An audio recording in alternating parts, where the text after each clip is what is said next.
Você me diz aí, Ricardo, quando já for o momento. Pode começar, padre, tudo certo. Tá? Então tá bom. Vamos começar aqui a primeira aula desse grupo de 5 aulas, bem densas, porque, na verdade, cada aula é um grupo de aulas. Hoje, em concreto, são 3. De onde que vem essas aulas? Vocês estão vendo agora o site da obra, né? Então, quando você entra no site da obra, entra aqui em Vida Cristã, e depois resumo dos ensinamentos católicos, na verdade, isso aqui vocês já conhecem, né? É só uma revisão. A gente cai nessa página aqui, que são os chamados 40 temas da doutrina cristã, que no fundo é o catecismo, né? Dividido em 40 temas, seguindo a ordem proposta pelo catecismo, ou seja, primeiro o credo, que vai da aula 1 até a aula 16, depois a liturgia e os sacramentos, que são da 17 até a 25, e aí entra a parte da moral, que é a vida em Cristo, que vão ser as nossas aulas, que é da aula 26 até a aula 38.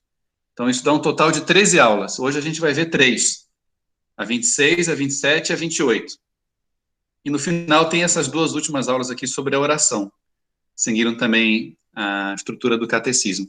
Então, quando a gente clica em cada uma dessas aulas, por exemplo, aqui a 26, né, que vai ser a nossa primeira, é muito importante, e eu aconselharia como bibliografia básica, vocês lerem, quando tiverem a chance, esse artigo, porque no fundo é um resumo do que a gente vai ver. Como a aula vai ter que ser um pouco mais, assim, intensa, né, o ritmo, para dar tempo de tudo, né? Então, eu queria que vocês completassem a aula com a leitura, né, que não é tão longa assim, acho que ler esse texto aqui dá uns 15 minutos, mas é bastante completo também porque tem, depois, umas referências. Ele sempre põe uma pequena bibliografia, principalmente os pontos do Catecismo da Igreja, a que ele se refere. Em geral, ó, no caso aqui, uma encíclica de João Paulo II, a Veritatis Splendor, e leituras recomendadas, aí como bibliografia extra, né, aqui em cima é a básica. Então, aqui tem homilias de São José Maria, texto do Ratzinger, etc., né. Então, a estrutura vai ser não tanto percorrer esse texto aqui, que acho que aí vocês podem ler depois, mas sim percorrer aqui no nosso PowerPoint cada uma dessas aulas. Então, a primeira, como vocês viram, que é a 26, que está no programinha que vocês têm, que o Ricardo passou, é uma aula sobre a liberdade, a lei e a consciência. A gente preferiu fazer um estilo, assim, por hora mais expositivo, sem fazer perguntas no meio, porque senão, de fato, a coisa poderia ficar muito longa, e também porque muitas das perguntas que podem surgir, elas vão sendo respondidas ao longo do curso, seja com a exposição, seja com os exemplos. Em todo caso, se depois ainda permanecem algumas dúvidas, a gente pode marcar, tipo, uma sessão extra, só para fazer perguntas e respostas, ou vocês podem mandar por escrito, o que for, mas isso a gente combina depois. Por hora ficam as aulas, assim, no esquema mais enxuto, que até serve depois para serem reapresentadas e tal. Essas figuras que estão aqui, né, como essa que é o quadro do Filho Pródigo, elas são do próprio site da obra, né, daquela página lá dos 40 temas, né. A primeira aula, a liberdade, a lei e a consciência, né, é o básico do básico, digamos assim, é o ponto de partida para a gente entrar em toda a terceira parte do catecismo. A terceira parte do catecismo, vocês sabem, é a moral, ou seja, a vida em Cristo. Por que é assim? O catecismo, ele segue uma estrutura, assim, muito clara para o que é a vivência do cristão. Primeiro vem a fé, o credo. O que é que a gente crê? Então, é aquilo que a teologia chama de lex credendi, a lei que se deve crer. Então, explica cada um dos artigos do credo.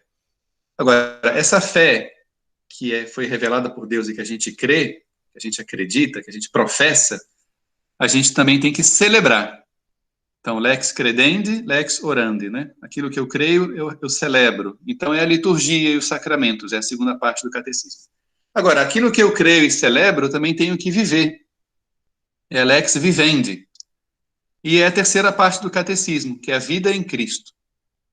É a fé vivida na prática, né? Não só crida, acreditada, celebrada, mas também vivida. E a terceira parte do catecismo, ela tem 2 seções. Ela tem as seções das virtudes e tem a seção dos mandamentos, né? Então, a gente vai ver essas 2 coisas aqui. Mas, uma espécie assim de introdução da primeira sessão da terceira parte, né, que é a parte assim das virtudes, tem uma espécie assim de prolegômeno sobre a questão da liberdade, da lei e da consciência. Então, isso é o que a gente vai tentar ver, assim, nessa primeira parte, né? Então, essa figura que está na tela de vocês, o que ela sugere? Sugere uma pessoa olhando para dentro de si, buscando um sentido para a sua vida, buscando uma resposta para suas interrogações, buscando saber quem ela é, buscando entender o que ele precisa fazer da vida dele, buscando Deus, onde está Deus, tentando, né? E do ponto de vista até, podemos pensar assim, fenomenológico, né? Mesmo antropológico, o que surge primeiro, né? nesse homem que está aqui na tela, quando ele está olhando para dentro de si? Olha, a consciência. Ele percebe que ele está pensando, ele vê que o pensamento dele é reflexivo, que ele pensa o próprio pensamento, né, que ele tem um juízo interno sobre as coisas que ele escolhe, que ele decide, que ele quer, que ele gostaria de fazer. Então, uma primeira coisa que aparece, quando a pessoa olha para dentro de si, silencia exteriormente e olha para dentro de si, é a consciência. Uma consciência não só do ponto de vista de estar ciente de, né, estar alerta de, ou seja, dar-se conta de que ela está pensando, mas, sobretudo, e é o que aqui nos interessa mais, a consciência do ponto de vista moral. Ou seja, a pessoa escuta dentro dela uma espécie de voz que funciona como um juízo, que vai, digamos assim, dando ditames, sentenças sobre os atos que ela escolhe fazer, os pensamentos que ela tem, os projetos para o futuro, as coisas que fez no passado, etc. Dando volta sobre a consciência, a pessoa se dá conta da sua liberdade, né? Porque a consciência, precisamente, ela emite esse juízo sobre os atos livres, sem forçar a pessoa, né? Assim, forçar do ponto de vista de constranger, de tirar as opções, né? Quer dizer, a consciência, ela emite uma voz, né? Que dá um juízo moral, precisamente porque existe a liberdade, né? Aquele ato que eu fiz livremente, portanto, poderia não tê-lo feito, a consciência me diz se aquilo é aprovável ou é reprovável, rejeitável, digamos assim, né? E a pessoa vai descobrindo dentro de si que essas coisas vão caminhando juntas, né? Ela tem uma liberdade, um arbítrio, um livre-arbítrio, mas ao mesmo tempo ela tem uma voz interna, um juízo, um tribunal interno, né? Que ele vai dizendo, olha, faça isso, não faça aquilo, isso aqui não foi bom ter feito, não repita isso. Ela vai descobrindo esses princípios internos, né? Não faça aos outros aquilo que você não gostaria de que fizessem assim a você mesmo, né? Então, é uma nova instância aqui, que é uma instância muito real, né? Além da consciência, a liberdade. Não, ela descobre também a lei de Deus. Mas como é que ela descobre a lei de Deus? Ela descobre a lei de Deus tal como essa lei está inscrita no seu coração, para usar a linguagem bíblica, ou para usar a linguagem que a teologia usa, ela descobre a lei de Deus através da lei moral natural. Né? Por quê? Porque a consciência, né, está aqui, ela não é autônoma. Ela é uma voz, é um juízo, mas que segue uma lei que lhe vem dada, uma luz que a ilumina. A consciência, ela não cria a lei. Ela julga, emitindo um juízo, a partir de uma lei que vem de cima. Né? A consciência não é um tribunal autônomo, ela é intérprete da lei de Deus. Por isso se diz que a consciência é no homem uma espécie de sacrário onde Deus mora, Deus nos fala através da nossa consciência. Né? Então, a gente tem na pessoa humana, digamos aqui, essas três instâncias, digamos assim. Mas a grande pergunta dessa aula, que é precisamente isso, né? Liberdade, lei e consciência, é o título dessa aula, está em como essas três coisas se relacionam. Porque está muito claro que todas as três se relacionam com cada uma das outras duas nas duas direções. A lei de Deus tem uma ação sobre a consciência, que tem sobre a lei de Deus. A consciência e a liberdade se relacionam, assim como a lei de Deus e a liberdade também. Bom, agora também para vocês poderem exercitar, né, aí o conhecimento de vocês e, sobretudo, pensarem juntos, né, pensarmos juntos, vai aparecer aqui na tela 6 expressões que correspondem a essas 6 setas, né, que estão na tela aqui ligando as 3 instâncias. E vamos ver se vocês conseguem intuir onde é que essas 6 expressões devem ser encaixadas. Antes de começar a fazê-las mover-se, né, em direção às setas delas, eu quero dizer que essas palavras que estão aqui embaixo em amarelo, né, essas 6 expressões, não são únicas, né? Isso aqui foi uma possibilidade assim que me veio à cabeça, né, de mostrar essa relação, mas lógico que pode haver outras expressões até melhores que essas, né, mas isso aqui serve para ilustrar apenas, que eu acho que por agora é o que é importante, né. Então, digamos assim,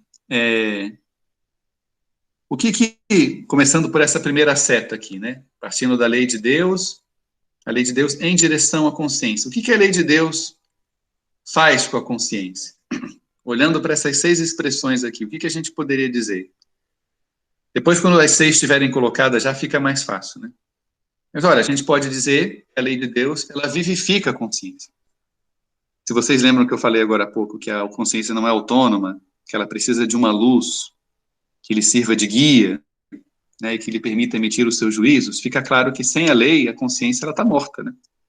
E, de fato, uma pessoa que vai agindo deliberadamente contrária à lei de Deus, de forma contrária à lei de Deus, esse vivifica aqui vai se esfumando, e a consciência vai ficando morta quando ela se desvincula, quando ela rompe com a lei de Deus. Por que a consciência pode romper com a lei de Deus? Aí é interessante, porque a gente vê a dinâmica das 3 coisas, né? É um mistério da nossa liberdade. Uma pessoa que vai agindo de forma contrária à consciência, por exemplo, né? Vou dar um exemplo que é um pouco duro, assim, mas que fica fácil entender. Não sei se vocês já ouviram depoimentos, assim, de um serial killer, né? Uma pessoa que é contratada para matar outras pessoas, né? Você pergunta para essa pessoa, você não sente nenhum remorso, nenhuma dor, não sente nenhuma resistência em matar uma pessoa? Isso é terrível, né? Olha, as pessoas já estão num nível de frieza tão grande que até mesmo a resposta é dada friamente, porque a pessoa diz, olha, na primeira vez eu sentia, foi muito duro, na segunda vez custou um pouco menos, depois tal. Hoje em dia, se me pagarem, inclusive se me pagassem para te matar agora, eu faria sem o menor constrangimento. Quer dizer, a pessoa morreu na sua consciência. Por quê? Porque rompeu com a lei de Deus, que é quem vivifica. E por que morreu na sua consciência? Porque a sua liberdade foi sendo mal usada, né? Então a gente vê aqui esse mistério da liberdade. Mas tudo bem, vamos continuar aqui, né? A lei de Deus vivifica a consciência, é quem lhe dá a vida. A lei de Deus é quem dá vida à nossa consciência, que nos dá, que permite que a nossa alma esteja espiritualmente viva. E a consciência com a lei de Deus, o que ela faz? O que deveria fazer, né? A gente, lógico, vai colocar aqui o gabarito, digamos assim, aquilo que a gente tem que entender, porque precisamente é o caminho, né? Vocês viram que o título dessas aulas é A Arte de Ser Feliz. A gente pode entender a moral assim. Às vezes a gente concebe a moral, digamos, do ponto de vista assim de cumprir uma obrigação, daquilo que eu posso ou não posso fazer. Isso é uma moral equivocada, né? A moral não pode ser uma moral kantiana, né? Talvez vocês tenham estudado isso em outros momentos, né?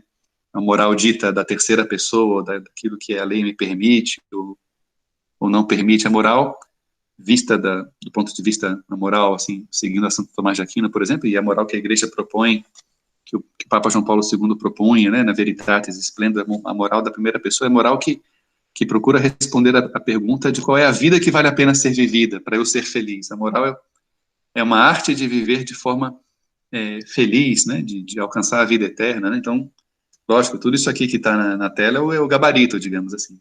Então, no gabarito, a consciência, ela segue a lei de Deus. A lei de Deus a vivifica e a consciência segue. Consciência e liberdade, como é que elas se relacionam? Olha, interessante, né? Vamos ver se vocês conseguem entender isso aqui. Lembra que eu falava, eu comecei pela consciência, né? E a pessoa, ela descobre que ela pensa, que o seu pensamento é reflexivo.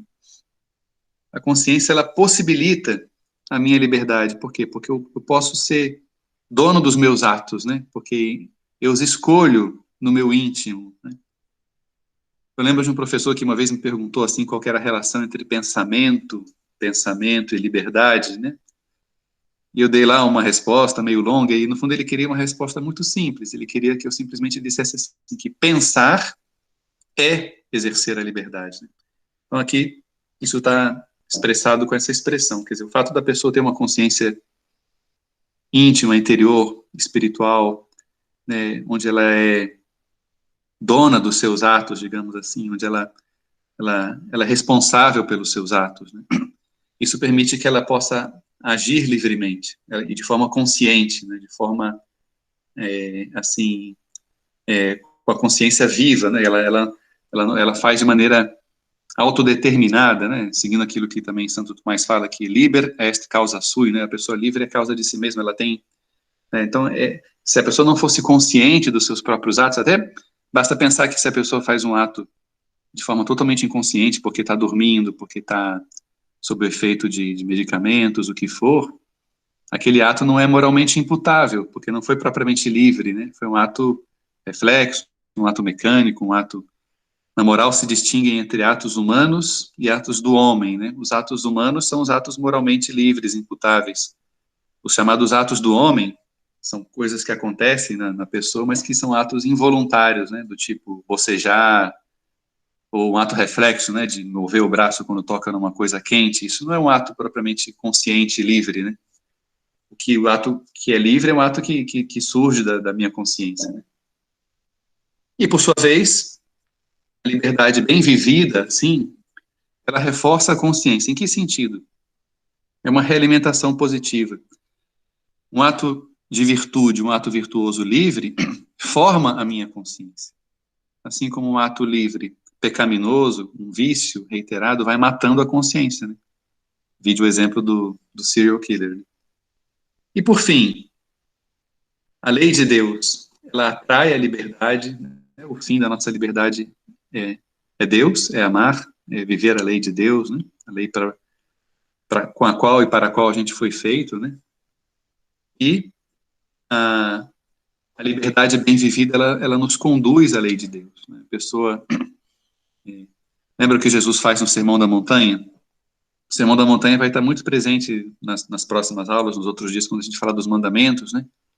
A gente vai tentar ver os mandamentos sob a ótica e a perspectiva da moral do Sermão da Montanha, né? Então, Jesus fala assim, que eu não vim abolir a lei, mas vim levá-la ao seu pleno cumprimento. A moral do Evangelho, que é a caridade do Espírito Santo, a lei, né, do amor, ela conduz a pessoa a livremente querer viver a lei de Deus.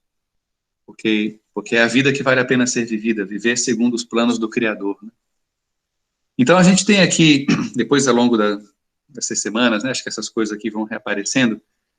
Eu queria frisar isso aqui que eu disse no início da aula, né, quando eu falava que a consciência não é autônoma, né, ela não cria a lei, ela recebe uma lei que vem de Deus.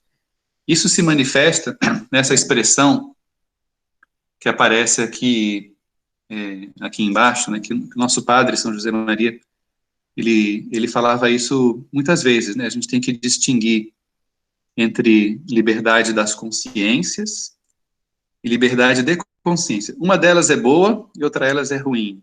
Pensem um pouquinho, qual que vocês acham que é a boa, qual que vocês acham que é a ruim. Então, a gente tem que pensar um pouquinho assim, liberdade das consciências é uma expressão correta, verdadeira, né? No sentido de que nenhuma pessoa pode ser forçada a agir de forma contrária à sua consciência. Liberdade de consciência é uma expressão equivocada, né? Porque dá a impressão de que a consciência ela é autônoma, né? Então isso aqui tem que ser bem entendido, né? Porque pode gerar, digamos assim, uma espécie de confusão, né? É interessante porque se a gente pega, por exemplo, o Concílio Vaticano II, na declaração sobre a liberdade religiosa, esse é um dos pontos que muitas pessoas não compreenderam, né? Gerou um pouquinho de polêmica, né? Porque ali a igreja fala assim que a pessoa não pode ser forçada a agir contrariamente à sua consciência, nem mesmo em matéria religiosa. O modo de dizer assim, que você não pode obrigar ninguém a se converter. Nosso padre falava, né, que a religião não pode ser imposta à força, né? Que a gente não pode ser imposta com a violência. A gente se consegue alcança a verdade, né, a verdadeira religião com o estudo, com a oração, com o diálogo, com a doutrina, né? Nosso padre mesmo falava, né, que ele podia dizer para uma pessoa que essa pessoa está no erro, mas que ele daria a vida dele para defender a liberdade que a pessoa tem de viver segundo a sua consciência. Então, essa é a liberdade das consciências, né? que pode ser expressado desse outro modo, né? Dizendo que ninguém pode ser forçado a agir contrariamente à sua consciência. Mas essa outra expressão, liberdade de consciência, é perigosa, é equivocada, né? Porque gera essa compreensão de que a consciência é autônoma. E a gente viu que não, porque ela é iluminada pela lei de Deus, né? E ela é um tribunal, uma voz que julga, emite um juízo conforme aquilo que a lei lhe mostra, né? Iluminando. E, por fim, como última coisa desse slide, a gente tem que entender, porque acho que aí fica interessante, né? Como quadro final disso, pensando também no que Jesus fala no Sermão da Montanha, quando ele fala, né, que ele veio levar a lei à perfeição. Jesus, ele vai percorrendo, por exemplo, cada um dos mandamentos, né? Vocês lembram que ele vai pegando um por um. Ouvistes o que foi dito aos antigos, né? Não matarás. Eu, porém, vos digo, todo aquele que irá-se contra o seu irmão será réu de juízo, etc. O que Jesus está fazendo? A gente vai ver, tem umas aulas para frente que são sobre os mandamentos, tanto aqueles, né, que estão formulados positivamente, aqueles que estão formulados, entre aspas, negativamente, né, com um não na frente. Então, Jesus, o que ele faz no Sermão da Montanha, ele pega esses mandamentos da segunda tábua da lei, e ele mostra a sua formulação positiva, né? Eu, porém, vos digo, o não matarás vira o amor incondicional ao próximo, né? O não cometerás adultério vira o amor à santa pureza. O não roubarás vira o amor à justiça. O não levantarás falso testemunho vira o amor à verdade, assim por diante, né? Então, a lei evangélica, a caridade, né, do Espírito Santo que o Senhor mostra no Sermão da Montanha, é viver a plenitude da lei de Deus, que é o amor. E por que Jesus pode exigir isso da gente? Porque ele nos dá a graça para viver. Então, a lei que estava escrita em tábuas de pedra no Antigo Testamento, que era uma forma pedagógica, né, de Deus conduzir o povo para a vinda do Messias, agora ela passa a estar escrita, Santo Tomás explica, né, em tábuas de carne, que são o nosso coração. E por isso a gente pode falar da lei moral natural, que é, como diz Santo Tomás, um agir segundo a reta razão. Ou seja, a pessoa que em reta razão, ou seja, em reta consciência, né, seguindo a lei moral natural, ela busca viver segundo a verdade, segundo a lei de Deus, ela está no caminho de Deus. Por isso é possível que mesmo uma pessoa que não conheceu, digamos, a revelação do Evangelho, mas ela pode ter essa fé implícita, né, que gera nela aquilo que a teologia chama um batismo de desejo, que pode conduzir à salvação em Cristo, né, a quem ela está buscando, ainda que não saiba, como dizia Santa Teresa Benedita da Cruz, né, Edith Stein, quem está buscando a verdade está buscando a Cristo, ainda que não o saiba. Então, isso que vocês têm nessa tela aqui completa esse quadro, né, dessa aula 26, né, dessa relação entre liberdade, lei e consciência. Então, vamos passar, para não atrasar muito, para o tópico seguinte, que é a aula 27, conforme vocês têm, né, se a gente voltar aqui um pouquinho para vocês verem, né, se a gente volta aqui no site da obra, podemos voltar novamente aqui para as páginas dos 40 temas, né, a gente desce aqui, moralidade dos atos humanos. Então, novamente, segue a mesma estrutura, né. Então, repara, ele já vai pressupor as coisas vistas no tema anterior, já fala das escolhas livres, etc., né. E também oferece, né, lá embaixo, breve bibliografia, sempre seguindo os pontos do catecismo, cita novamente a Veritatis Splendor, né, do João Paulo II, e essa homilia de São José Maria. Esse texto em concreto da aula 27 no site é um pouquinho mais curto, a estrutura dele está replicada aqui nesses slides que vocês vão ver. Então, essa é uma espécie de aula-chave, digamos assim, porque como a gente entende a estrutura da moralidade dos atos humanos, fica um pouco mais fácil entender, sobretudo quando a gente for ver os 10 mandamentos, entender por que uma coisa é contra a lei de Deus, por que é imoral, por que é um pecado, o que são a questão das circunstâncias, do objeto moral escolhido, do fim, né? Então é uma aula um pouquinho, entre aspas, mais técnica, né? mais sistemática, né? E por isso é importante prestar atenção, vocês podem reassisti-la, né, para ir fixando esses conceitos, né? Então vamos começar com esse exemplo, né? Vocês estão vendo na tela aqui o cara feliz da vida aqui, descansando na rede, né? Então, para vocês entenderem, assim, o que está por trás dessa estrutura da moralidade dos atos humanos. Vamos supor que vocês encontrassem alguém assim e fizessem essa pergunta para ele: o que você está fazendo? E vamos supor que a resposta dele fosse essa aqui que vocês leram na tela agora. Estou deitado numa rede. Você se satisfaria com essa resposta? Quer dizer, ele não está dizendo nenhuma mentira, digamos assim, né? Mas isso que ele diz responde à sua pergunta? Não. Esse X vermelho aqui, né? Por quê? Porque, assim, ele fez simplesmente uma descrição da posição material dele, né? Mas ele não fez uma descrição moral do seu ato. Quando você pergunta o que você está fazendo, o que você deseja saber, é uma coisa moral, né? Não é uma coisa material. Que ele está deitado numa rede, você está vendo, não precisa ter perguntado, né? Isso entra pelos olhos. Né? Se ele respondesse assim, estou descansando, já mudou de figura, né? Porque ele poderia ter dito também, eu estou passando mal, eu estou doente, eu estou pegando o sol, estou descansando. É uma resposta possível, independentemente de se é a melhor ou não. No fundo, é o que ele está fazendo mesmo, né? Então, o estou descansando responde de maneira satisfatória a pergunta sobre o que ele está fazendo. Mas você não pararia por aí. Na verdade, você continuaria perguntando. Você poderia perguntar para ele, por exemplo, para quê? Por que você está descansando? E vamos supor que ele respondesse assim, porque eu vou trabalhar essa noite, né? Vamos supor que é uma pessoa que tem que trabalhar até tarde da noite, para conseguir fazê-lo, ela descansa um pouco à tarde. Essa resposta faz sentido, né?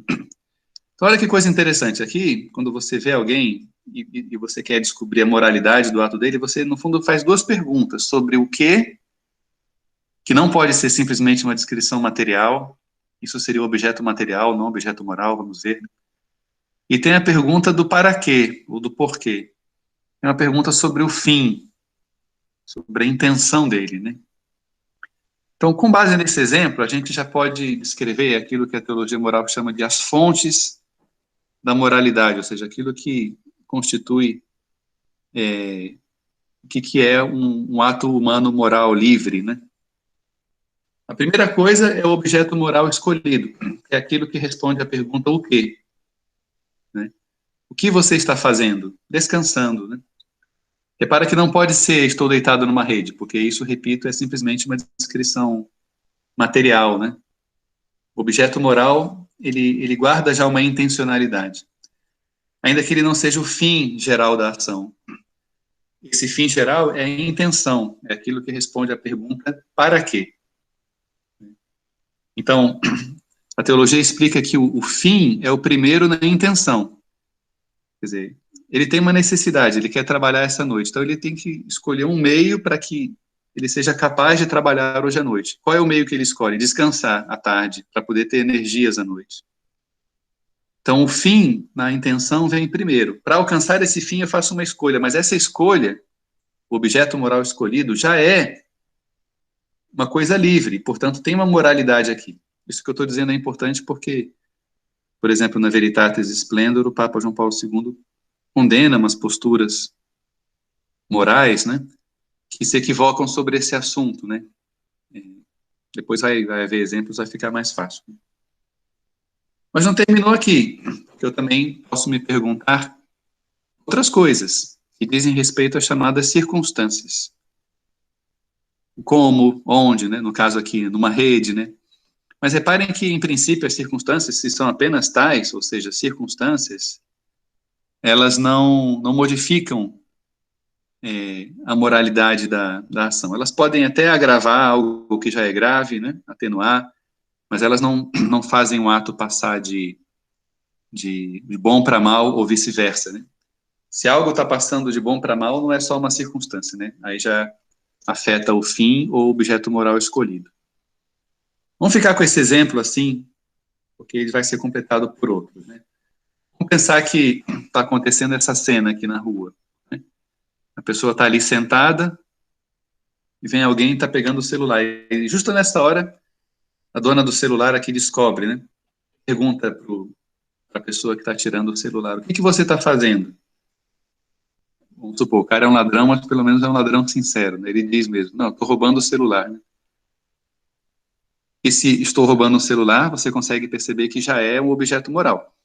O que seria um objeto material, que aqui não é satisfatório? Seria se ele dissesse assim, estou tirando o celular da sua bolsa. Isso não faz sentido ele responder. Ela poderia dizer, bom, isso eu já estou vendo, né? É uma descrição física só. Isso é chamado objeto material, não objeto moral. Objeto moral é isso aqui que ele respondeu, né? Estou roubando o celular. Aí, lógico, ela pergunta, mas por que você está fazendo isso? Aí vamos supor que ele diga assim, que eu preciso ajudar em casa.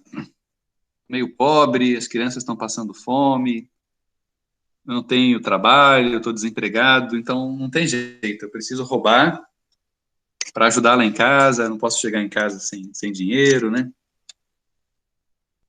Vamos lá, fazer aqui um exercício prático. Objeto moral escolhido, o quê? Roubar um celular. Fim ou intenção? Para quê? Ajudar em casa, né? E aí, o fim, em princípio, é uma coisa boa, né?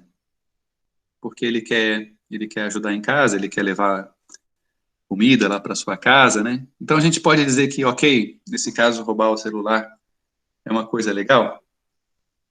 Bom, completando aqui com as circunstâncias, né? Que, como disse, não vão alterar, né? Porque seria o como, onde, na rua, o valor do celular, se houve uso de violência ou não, né? Ainda que aqui, se a violência fosse extrema, poderia afetar o ato em si, né? Se há, digamos assim, agressão física, etc. Mas enfim, o fim ou a intenção, ajudar em casa, né? Mas o que acontece? A ação inteira está viciada, né? Porque, porque o fim é ruim. Lembra que eu falei que o fim é o primeiro na intenção, né? Mas, mas o fim não justifica os meios, porque o objeto moral escolhido, ele é ruim, né? Vocês conhecem essa máxima da teologia moral, né? De que os fins não justificam os meios. Então, isso aqui é importante ter em conta, né? Porque às vezes você tem um tipo de ética, uma ética assim proporcionalista, uma ética consequencialista, são posturas que o Papa João Paulo II condena, né, na Veritatis Splendor, né? Ele mostra que elas estão equivocadas, né? Porque tem um pouco a ver com isso aqui, né? Quer dizer, a pessoa, ela se justifica numa conduta moralmente má, com a desculpa de que o fim que ela está buscando é bom, né? Basta ver que isso aqui abre uma porta para todo tipo de conduta equivocada na vida pública, corrupção, etc, etc, que a pessoa ela vai se colocando a desculpa, não, mas é que no fim das contas eu quero fazer uma coisa boa, né? Naturalmente essa coisa boa que a pessoa diz querer fazer, no fim das contas vai saber se é boa mesmo, né? Ela é mais um subterfúgio, né? Mas aqui acho que fica a importância aqui é entender isso aqui, né? De que a ação inteira, perdão, a ação inteira ela está viciada, né? Por quê? Porque o objeto moral escolhido. E por que é importante isso? Eu falava no slide anterior, né? É que, ainda que o fim seja o primeiro da intenção, o objeto moral escolhido, enquanto meio escolhido livremente para alcançar o fim, ele guarda já intencionalidade, portanto, ele tem já conotação moral. E se ele é ruim, ele não vai ser purificado, digamos, por um fim bom, né?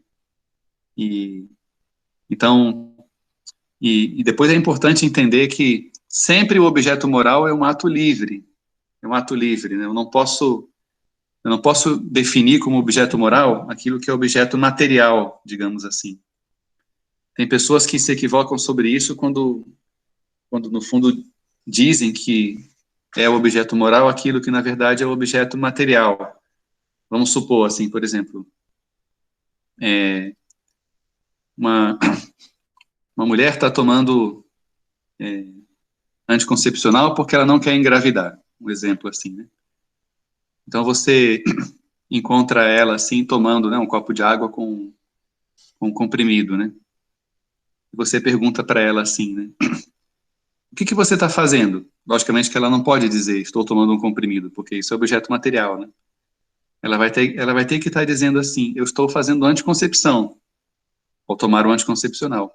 Por quê? Porque eu não quero engravidar, porque eu não quero mais ter filho, etc, né?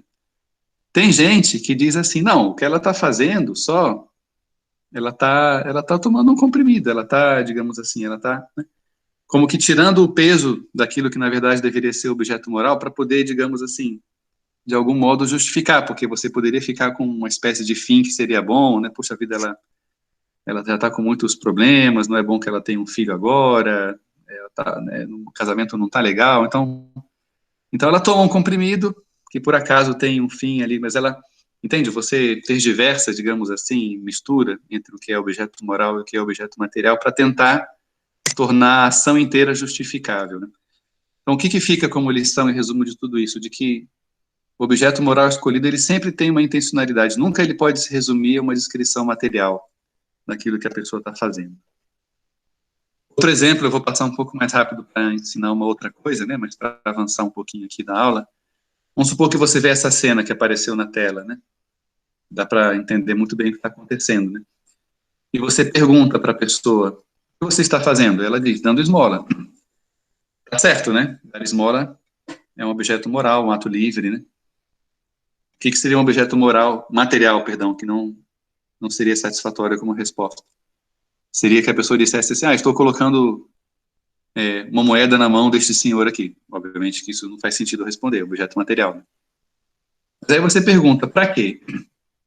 E existem duas possíveis respostas. Primeira, para ficar bem diante dos outros, para viver a caridade. Olha que interessante. O mesmo objeto moral admite aqui duas finalidades, né? Uma claramente boa, para viver a caridade, uma ruim, né? Um fim de vaidade, de orgulho, né? Para ficar bem diante dos outros, né? Então, o que que acontece? O objeto moral escolhido, dar esmola. Se o fim ou a intenção para quê for ficar bem, né? Bom, falando também aqui das circunstâncias, né? A quantidade da esmola, a pessoa, o lugar, etc. Se o fim e a intenção fosse ficar bem, o que que vai acontecer? Aconteceu que um fim mal tornou má toda a ação. É diferente do exemplo anterior, em que os fins não justificam os meios, né? Um fim bom não justifica um meio ruim. Aqui, o meio é bom, mas o fim pode ser ruim. Aí, nesse caso, sim, acontece isso, né? Se por um lado o fim não justifica o meio, por outro, um fim mal torna má toda a ação. Aqui entra tudo aquilo que a gente aprende sobre retificar a intenção, né? Que é o fim. Às vezes a gente, vamos supor, uma pessoa está na missa e ela se levanta na hora do ofertório para dar uma esmola, uma oferta, uma cestinha que está lá diante do altar. Ela levanta com um bom desejo, né, de dar uma esmola. Só que, na medida que ela está caminhando, digamos assim, né, no corredor, ela vai vendo que tem pessoas conhecidas que olham para ela. E aí o que que acontece? Acontece que ela vai ficando vaidosa, né? Porque tem pessoas conhecidas que olham para ela, que vão... E aí, interiormente, dentro dela, vai surgindo aquele desejo de querer ser vista, né? De querer fazer para ser vista, ou seja, para ficar bem, como aparece aqui. E aí ela poderia pensar assim, nossa, e agora? Estragou tudo, né? Eu ia fazer uma coisa boa, tal, mas estragou tudo. Não. Quer dizer, você pode retificar a intenção. Ó, retificar o para quê. Não, eu estou fazendo por Deus, estou fazendo pelo próximo, estou fazendo para viver a caridade, estou fazendo para ajudar. Até porque, no nosso estágio atual de viatores, né, de pessoas que são ainda peregrinas, né, rumo à santidade, fazer um ato livre com uma intenção 100% purificada é muito difícil. Em geral, existe uma mescla, né, de boa intenção com uma intenção não totalmente reta, por isso é tão necessário isso que São José Maria nos ensinava de retificar continuamente a nossa intenção. Por fim, aí terminamos a aula 27, antes de entrar na 28, vou falar brevemente de um tipo de ação moral que são as chamadas ações de duplo efeito. Ou seja, eu realizo um ato moral e ele tem uma dupla consequência, acaba tendo um duplo fim, digamos assim, né? O que apareceram nesses jornais na tela aqui? Um exemplo que eu escolhi, não sei se é o melhor deles, mas vamos ver. Acho que dá para entender, né? Vamos supor que uma pessoa, ela queira se informar, né? Ela queira ler as notícias. Bom, dá para ver também que o exemplo já é um pouquinho antiquado, porque comprar jornal de papel assim é cada vez mais raro, mas fica substituído aqui por consumir a informação, assinar um algum veículo de informação pagando, né? Toda coisa aqui está em que a pessoa paga para ter informação. Então, vamos supor que o meu fim que me move a ação é informar-me, conhecer, ler uma notícia, etc., né? E eu escolho um meio para isso. Qual é o meio que eu escolho? Assinar um jornal, fazer a assinatura de um jornal, por exemplo. Aí você escolhe um desses jornais que está aí na tela, né? Sem entrar em qualquer um que seja deles aí, vamos pensar num qualquer.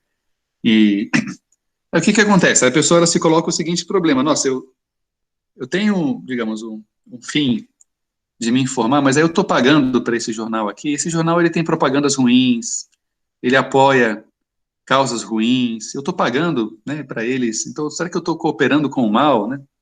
Eu estou apoiando aqui um jornal que faz propaganda de coisas imorais, né? E a pessoa se coloca legitimamente um problema de se é lícito ou não, digamos, ela assinar esse jornal. E logicamente vocês já podem a partir disso aqui, assim, transcender esse exemplo para muitas outras situações, né?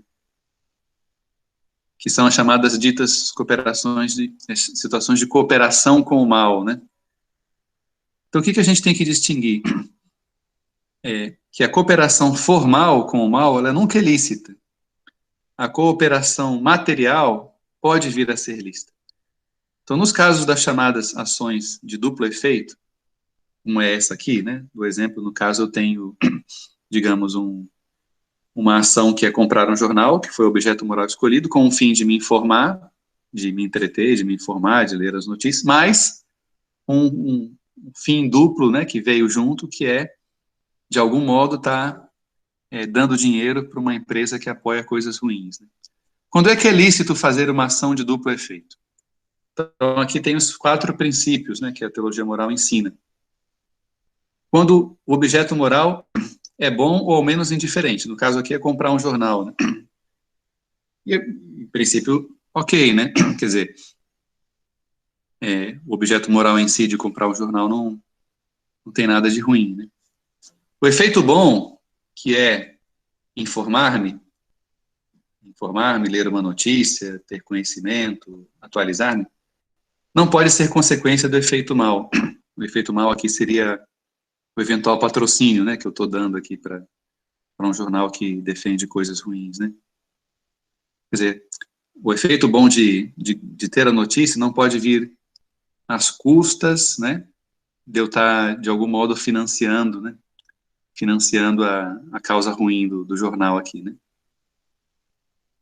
O efeito mal não pode ser diretamente querido, ele pode ser, no máximo, tolerado. Né? Quando existe uma cooperação material, digamos, lícita, a pessoa que coopera materialmente com o mal, ela tolera, contra a sua vontade, o efeito mal que vem acrescentado ao efeito bom, porque ela está tolerando aquilo em função de um bem maior, né? E ela está sempre em vista de tentar eliminar o efeito mal, ela não se resigna com ele. Né? E aí entra essa questão da proporcionalidade, né? Para que também seja lícita uma ação de duplo efeito, entra a questão da proporcionalidade.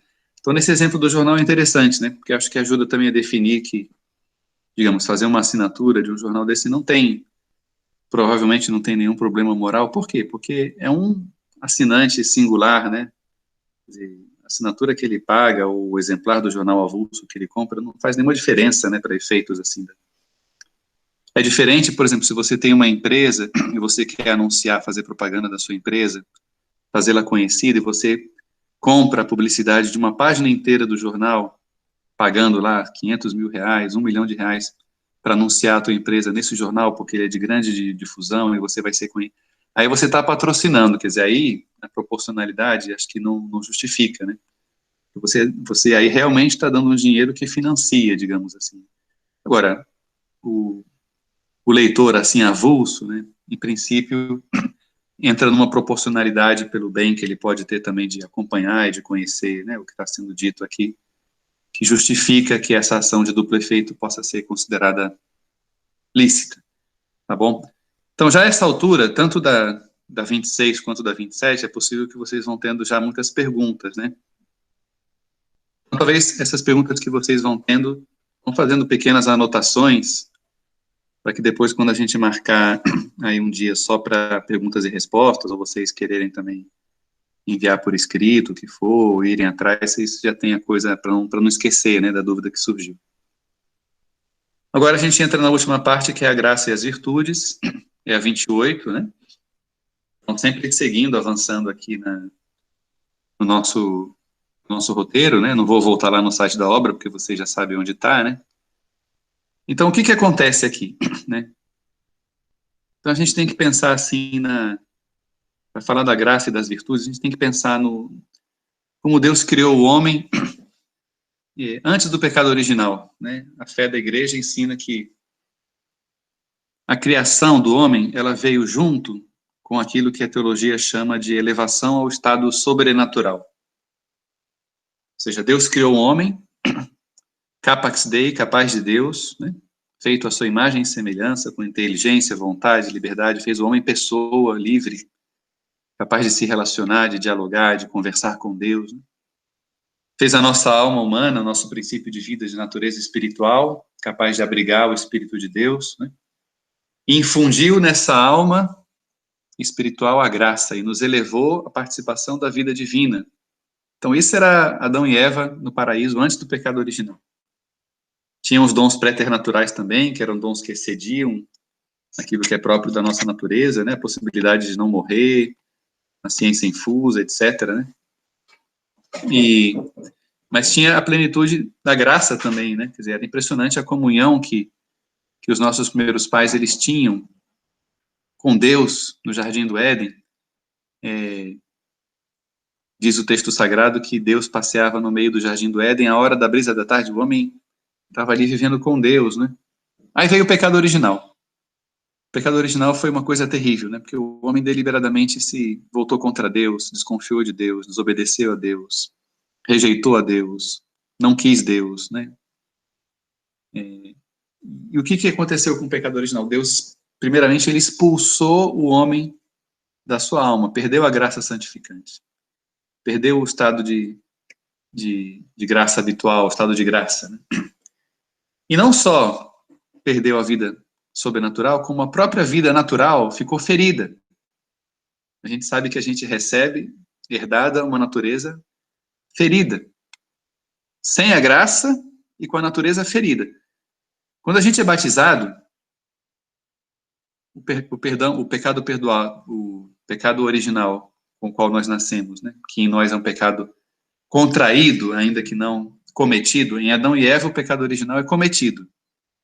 Em todos os outros seres humanos, à exceção de Nossa Senhora, lógico, né, que é imaculada, o pecado original é uma coisa contraída, mas precisa ser perdoada também. Isso acontece no batismo, né? Isso acontece no batismo. Então, o pecado original é perdoado, e aí recebemos a filiação divina, somos feitos membros do corpo de Cristo, que é a igreja, as virtudes infusas, os dons do Espírito Santo, etc. Mas a natureza continua ferida, né? Porque a graça e as virtudes nos são dadas em germe, em semente, que tem que ser desenvolvida. Permanece o fomes peccati, a inclinação ao mal, a concupiscência, né? A gente tem uma natureza ferida. Então, repara que para santificar, curar, tornar o homem verdadeiramente homem, à medida da estatura de Cristo, como diz São Paulo, né? É necessário tanto a graça quanto as virtudes. E no fundo, tem muito a ver com a pregação do nosso padre, né? Quando ele fala que as virtudes teologais, elas têm que ser um edifício que se erige sobre o fundamento sólido, o alicerce das virtudes humanas. Porque a própria natureza humana está ferida. Ela precisa ser aperfeiçoada através das virtudes, né? E nessa natureza, digamos assim, recomposta, é dada a graça, né? E a graça vem e nos faz ter vida divina, porque a graça é precisamente uma participação da natureza divina, que é possível recebê-la porque nós somos capazes da graça, capax gratia, né? Porque a nossa alma é de natureza espiritual. Então, aqui está aparecendo na tela de vocês um breve resumo disso tudo que eu falei, né? Depois do pecado original, perdemos a graça santificante e a nossa natureza ficou ferida e inclinada ao mal. É necessário curá-la com as virtudes, e sobretudo com a graça que constrói sobre a natureza.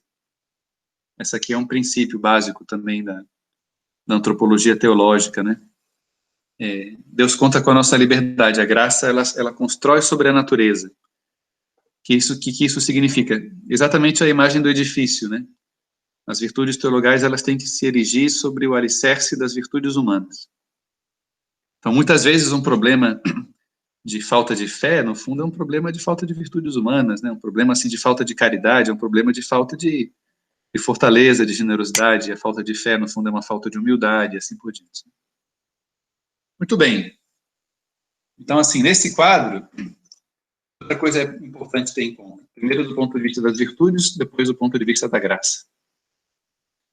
A igreja, ela segue, né, isso que era muito presente também na filosofia clássica grega, o esquema das virtudes cardeais. Cardo significa eixo, ou seja, são 4 virtudes das quais pendem todas as demais.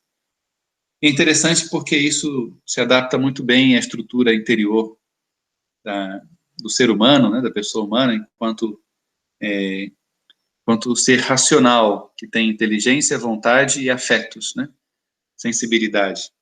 Então, nesse sentido, a prudência é a virtude que vai aperfeiçoar o intelecto prático, que é aquele que faz as escolhas, né? Então, se vocês pensam do ponto de vista da moralidade dos atos humanos, dá para entender que na hora de você fazer a escolha, né, quando eu escolho isso ou aquilo, né, quando aquele camarada que foi para a rede, né, ele escolheu ir para a rede e não, sei lá, tomar lá um montão de estimulante, né, e de Red Bull, de café, de, sei lá, para ficar acordado durante a noite, ele preferiu descansar, foi um ato da prudência dele.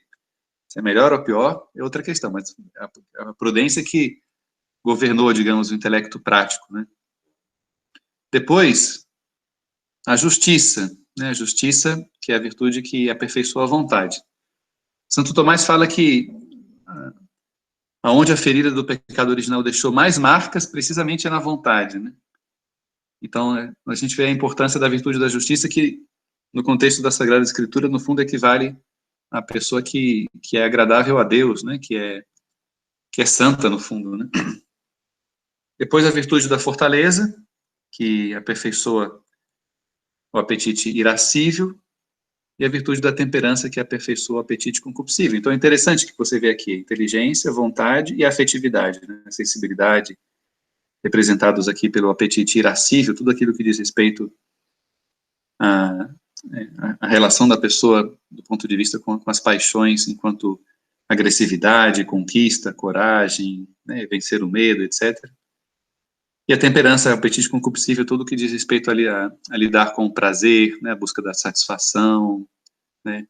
E daí a gente entende, por exemplo, do ponto de vista das virtudes humanas, a castidade sim se inclui dentro da temperança, não é tão difícil de entender. E do ponto de vista, bom, e aqui cabe essa observação, né, talvez vocês tenham lido essa exortação do Papa chamada Gaudete et Exsultate, né, e lá ele fala desse risco que é o neopelagianismo, né, o pelagianismo é uma heresia do Pelágio, que foi combatida por Santo Agostinho no século V, e o Pelágio dizia que a pessoa ela pode se salvar com as suas próprias forças, né, daí a gente entende também por que dessa figura aqui, que da santidade a gente não vai conseguir a força de músculos apenas, né, nem muito menos, né, mas a santidade é sobretudo obra da graça em nós.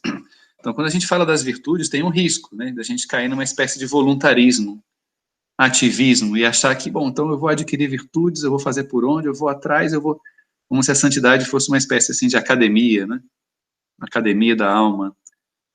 Então, o Papa fala que isso traz um risco do neopelagianismo, que talvez esteja traduzido a dia de hoje muito na questão do voluntarismo, né, da pessoa confiar muito nas próprias forças, né, e achar que por fazer muitas coisas vai se santificando, né. E, para terminar, falamos das virtudes, né, agora temos que falar das virtudes teologais, antes eram as virtudes humanas, e a graça de Deus. Sem dúvida, o principal é rezar, né. Nosso padre falava que a nossa única arma é a oração, e que em primeiro lugar vem a oração, depois a expiação, e só em terceiro lugar a ação, né.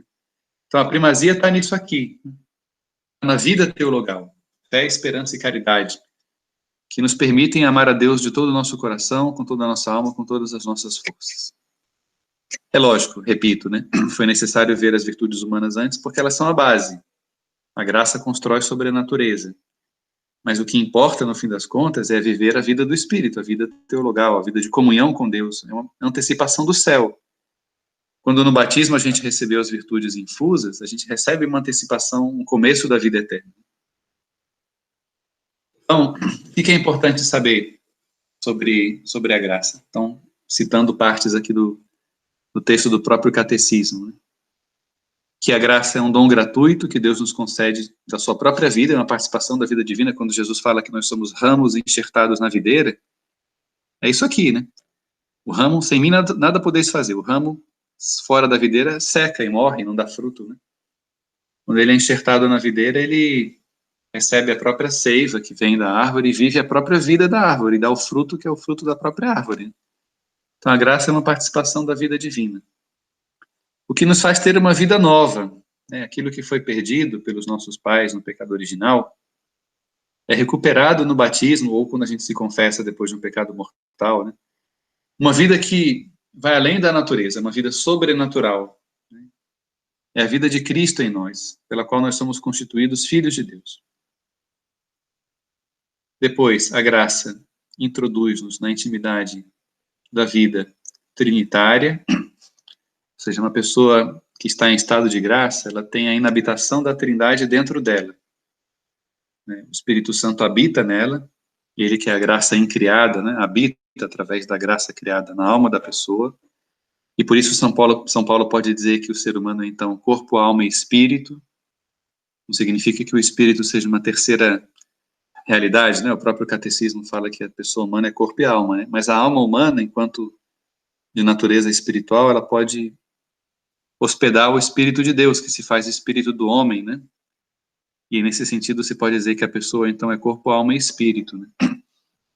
Isso nos faz participar da vida trinitária.